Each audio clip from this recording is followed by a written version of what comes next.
Herkese merhaba, ben Zeynep. Hobisever YouTube kanalıma hoş geldiniz. Bugün sizlere tığ işi, yapımı oldukça kolay, çok güzel bir bebek battaniyesi modeli anlatacağım. Hemen şöyle bakalım. Tek renkle çalıştım arkadaşlar. Umarım beğenirsiniz. Oldukça güzel. Her iki tarafı da kullanıma uygun.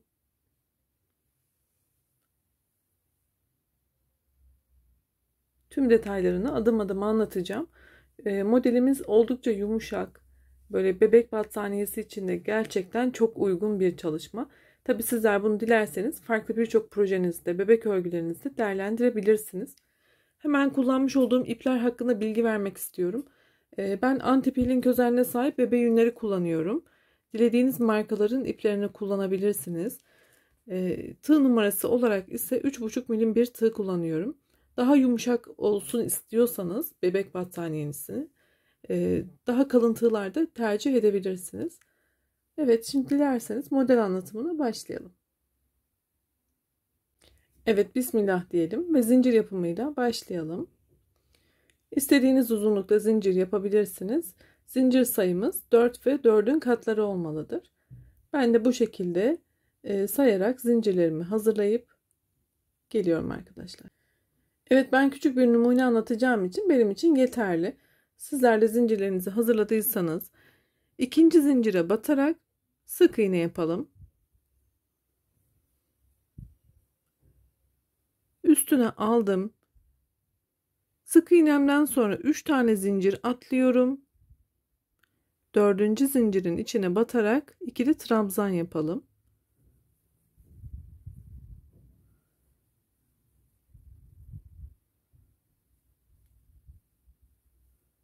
Aynı yere 2 tane ikili trabzanımı yaptım.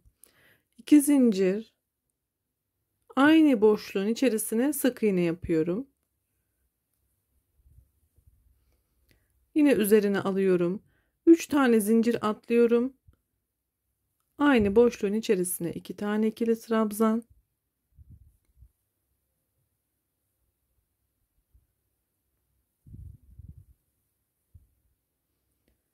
İki zincir, aynı yere sık iğne. Bakın şu şekilde desenlerimiz oluşuyor. Üzerine aldım. 3 taneyi atlıyorum. Dördüncü zincire batarak aynı yere 2 tane ikili trabzan.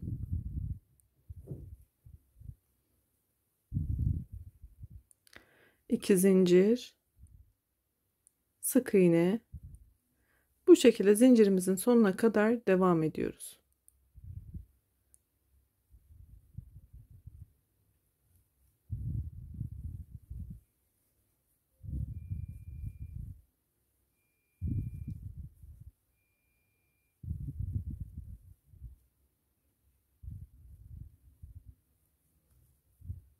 Sona geldiğimde zincirimin sonuna geldim. Burada bir zincir yapıyorum. Üzerine aldım ve bir tane atlıyorum. Son zincirime batarak ikili trabzan yapıyorum ve sıramı tamamladım. İlk sıramız bu şekilde. Evet, bir üst sıraya çıkarken bir zincir yaptım ve çevirdim. İlk başlangıçtaki boşluğumun içerisine batıyorum. Buraya bir sık iğne yapıyorum. Üzerine aldım.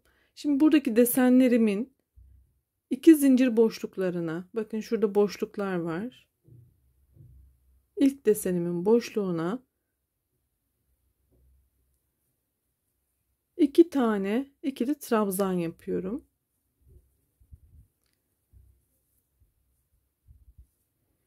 İki zincir.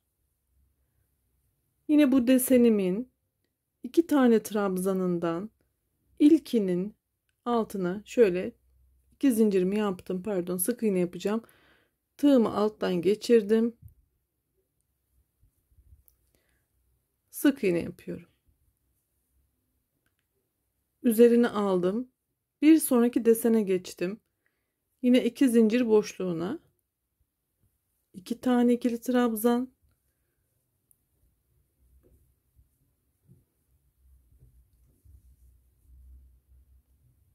iki zincir ve buradaki trabzanlarımın ilkine tığımı alttan geçirerek sık iğne.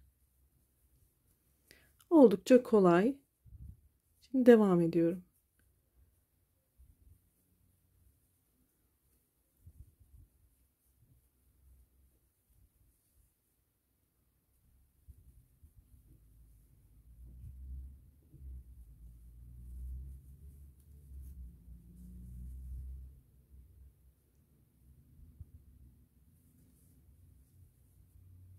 Son desenimdeyim. Yine bu boşluğun içerisine ikili trabzan,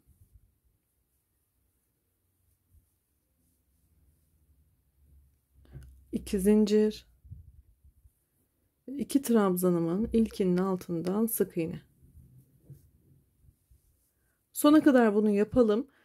Sol kenarı yapalım şimdi. Sol kenara geldiğimizde bir tane zincir üzerine aldım ve kenar trabzanı yapmak için zincire batarak ikili trabzanla sıramı tamamlıyorum. Bir zincir çevirdim. Artık desen kendini tekrar ediyor arkadaşlar. Ama yeni başlayan arkadaşlarım için anlatacağım. Şimdi burada bir sık iğne yaptım. İlk boşluğun içerisine, buradaki desenimin ilk boşluğuna 2 tane ikili trabzan,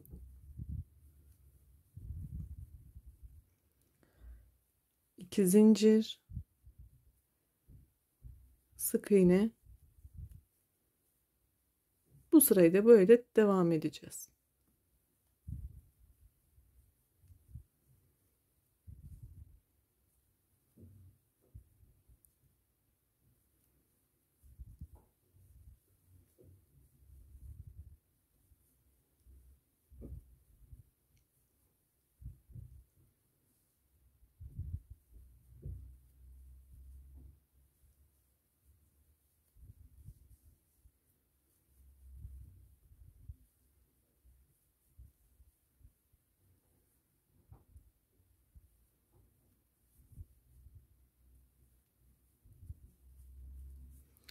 Sol kenarda yine bir zincir, kenar trabzanına, zincirine batarak kenar trabzanı yapalım. İkili trabzanla sırayı bitirelim. Bakın desen kendiliğinden ortaya çıkmakta.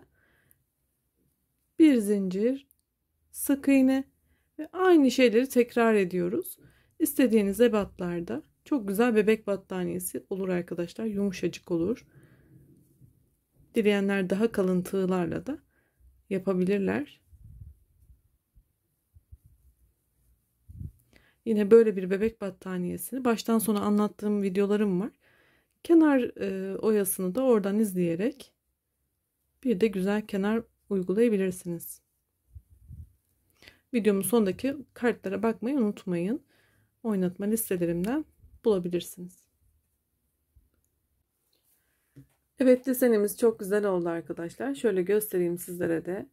Yapımı da bir o kadar kolay. Umarım sizler de beğenmişsinizdir. Arkasına da bakalım. Her iki tarafı da kullanıma uygun. Oldukça esnek, yumuşacık, çok güzel bir model. Dediğim gibi inşallah beğendiniz. Birlikte bu güzel çalışmayı yaptık. Şimdiden elinize kolunuza sağlık diyorum. Yeni videolarda görüşmek ümidiyle YouTube kanalıma ücretsiz bir şekilde abone olarak bana destek olursanız çok sevinirim. Bildirimleri açmayı unutmayın. Sağlıkla kalın, hoşça kalın.